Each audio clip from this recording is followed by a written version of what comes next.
영의 세계 38번째 어느 유명 목사님의 은퇴라는 제목으로 사실 계획에도 전혀 없었는데 올리게 되었습니다. 뭐 거창하게 하나님의 마음을 주셨네 뭐 이런 말 하고 싶지 않고요. 좀 부담은 있었습니다. 그래서 몇 명 보지도 않는데 뭐 이거는 아무 물질과도 상관없고 아무 상관없는 거예요. 근데 올려야 될 거 누가 이거 보겠어요? 올려야 될 거 같아서 그냥 제 마음에 이래서 왜 난 이런 거 해야 되냐 뭐 이런 마음은 있었어요. 그러나 올려야 제 마음이 끝날 것 같아서 올립니다. 자, 어느 유명한 목사님이 한국 교회의 모범이 되는 은퇴를 하신다고 자세히 내가 보진 않았지만 이상하게 그분이 마음에 걸렸었어요. 요즘 들어 제가 그렇게 많이 설교를 그분 설교를 매번 듣는 건 아니고 또 많이 그분 설교를 듣는 분들이 많잖아요. 워낙에 훌륭하시고 그분의 간증 유명하고 너무나 훌륭하신 분이에요.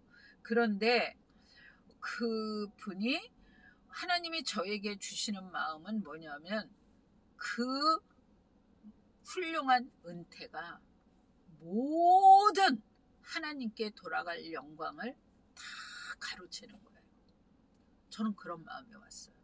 그분을 보는 게 이렇게 불편했어요. 영상에서. 얼마 전서부터 그게 불편하더라고요. 왜 그럴까? 그런데 그분의 그 은퇴식을 보면서 거기 초대된 목사님들 여러 가지를 볼 때 그럴 수 있겠구나.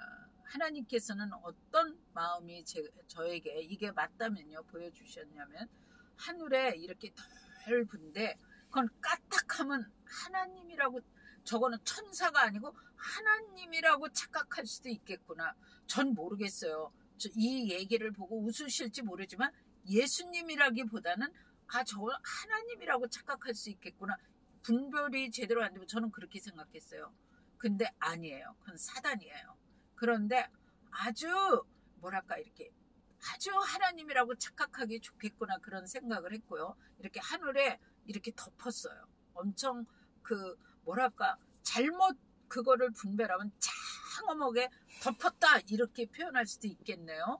그래서 이 목사님에게 종이컵보다 조금 더 큰 유리잔이에요.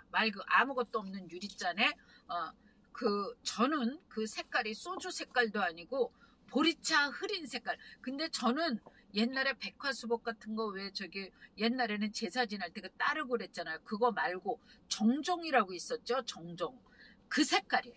저는 그냥 마음에 이거 저거 정종 같다 이런 느낌?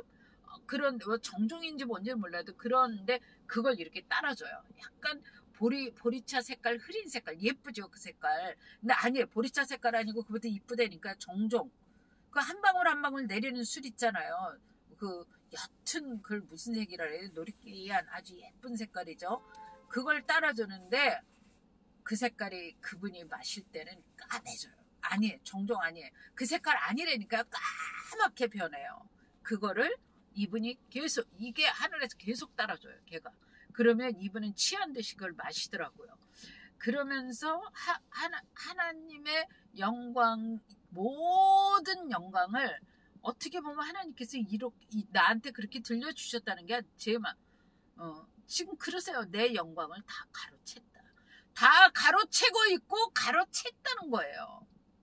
자, 이 얘기를 그 교회 목사님이나 성도님들이 그 장로님 이후에 어떻든 이런 분들이 들으면은 아마 저 같은 건 이럴 것 같아요. 확 끌어다가 몇십 킬로 떨어진대. 그러니까 나는 그분의 발뒤꿈치 때만큼도 안 돼. 이 말로도 안 돼요. 나 같은 게 어떻게 그 말이야. 그냥 너는 멕시코로 떨어져서 뒤도 돌아보지 마. 이 성자 같은 목사님을 네가 볼 자격도 없어. 우리 나이 또래 70 이 또래들은 옛날에 변소라 그랬잖아요. 변소관 앞에 가도 대가리 거기 쳐박고 죽으라고 이럴 것 같아요. 그 성도들이 저한테 저 그 정도밖에 안 돼요. 저 서리 집사예요. 하나님이 너무나 슬픔을 넘어 분노하신다니까요. 그리고 그분이 굉장히 무슨 운동을 많이 하셨어요. 뭐 이렇게 쓰기 운동 뭐 이렇게 자세히 얘기 안 하겠어요. 다 은근히 연구. 제가 어떻든 부족하지만 오랜 세월 통변한 마음으로는요. 중심이 하나님 그런 거 제일 싫어하세요. 요번에 조금 우리 그 화요 모임에 그 장로님 권사님네 가정 그거 아시죠? 그 사건 제가 며칠 전에 올렸죠. 근데 이 목사님은 그쵸. 그 성도들이 저를 보면 이게 무슨 말이나 되겠어요? 근데 저는 어떻게 올려야 될 것 같아요. 나도 이거 올리기 싫어요. 제가 3번째 올렸던 어느 유명 목사님의 죽음, 그건 3년에 걸쳐서 하나님이 확증해 주셨어요. 그분 또 사모님이 연관된 게 있어요. 그 욕하고 막 이러시는 분은 없대요. 그래도 많이 보셨어요. 여기도 이분이 정말 아직 돌아가시지 않았는데 제가 맞다면, 그래서 제가 오죽하면 이게 본명을 말씀드릴게요. 최성열 목사님한테 오죽하면 전화를, 나 그러기 전화해 본 적도 없어요. 근데 노숙자 그 도시락 사업 하시는데 가끔 여기 우리 화요모임 식구들도 그렇고 거기에 뭐 이렇게 조금이라도 동참하려고 애를, 그런 건 있어도 뭐 모르죠. 거기 옛날에 몇 년 전에 마가다락방 그 기도원 간 거 뭐 몇 번 간 거에는 상관없어요. 그런데 박보영 목사님은 바쁘셔서 전화 못 받고 전화도 번호도 모르죠. 그래서 전화라도 해서 좀 이런데 이걸 이렇게 올렸는데 기도하시는 분들이니까 기도 좀 해보세요. 제가 틀리다고 야단을 맞으면 제가 야단 맞을 거고 돌이킬 거고. 근데 제가 요새 별로 안 들었는데 어젯밤에 2시쯤 깼어요. 근데 내가 그 무슨 얘기를 하냐면 그 김양재 목사님 설교를 좀 들어봐야. 저도 아니. 이거 이 본명을 말하면 안 돼. 그 목사님이 이거 올린다는 게 그 마음에 걸려서 갈등하고 있었어요. 나를 왜 이런 걸 올려야 되고 이러지? 그랬는데 그 김양재 목사님 설교를 듣는데 거기서 이 대목이 나오더라고요. 그 600만이 히틀러 앞에 가스실로 들어갈 때 다 그 저기 하지 않았다는 거예요. 반항하지 않고 다 말없이 들어가서 죽었다는 거예요. 그런데 그 끔찍한 저기 앞에 그래도 예수님 앞에 안 돌아왔다는 거죠. 그죠? 반항하지 않고 600만이 들어갔어요. 시편 23편을 외우면서. 그건 제가 하는 말이고요. 거기서 시편 23편이 벽에 많이 써 있다면서요. 그래도 그들이 예수님 앞에 돌아오지 않았어요. 제가 요새 마침 시편 53편을 읽고 있어요. 현대어 성경으로도 읽고 개역개정으로도 읽고 제가 여러 가지를 한 1000번은 읽고 듣고 넘어가야 되겠다 이런 생각을 다 할 정도인데 뜻은 알죠. 해석도 있잖아요. 너무나 유명한 절인데 내가 그래도 그 정도 해고 넘어가야 되겠다. 마침 내가 이사야 53장을 읽을 차례예요.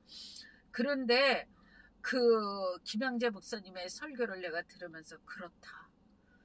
인간이 자기 자신의 자아를 본다는 게 제일 어려워요.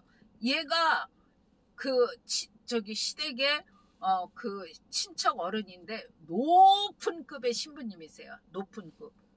그런데 그분이 장례 지난인데 갔는데 내가 그래서 용기를 내서 더 올리는 거예요. 그래서 아주 높은 분들이 묻히는 묘지로 가서 묻히셨어요. 성도들도 명동성당에 어마어마하게 왔더래요. 근데 말해드렸잖아요. 얘한테 듣고 올릴게요.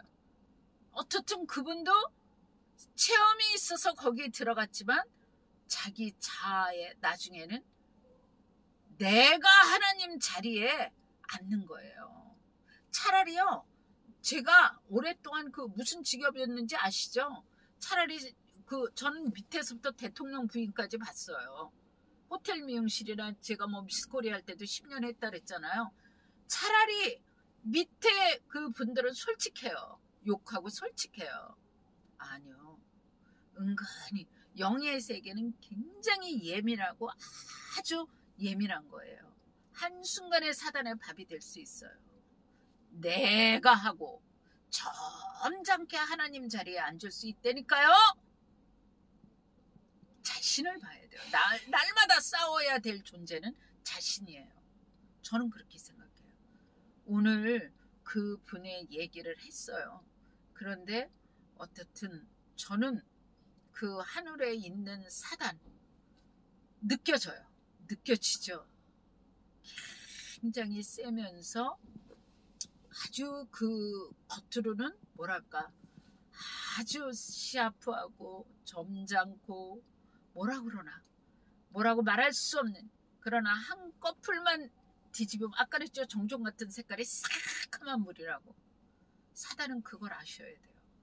영의 세계는 참으로 사실은 기기묘모하고 어렵고 정말 바짝 정신 차리지 않으면 한순간에 넘어가요.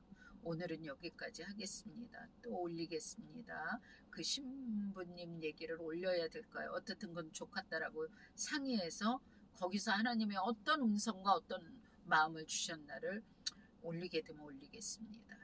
감사합니다.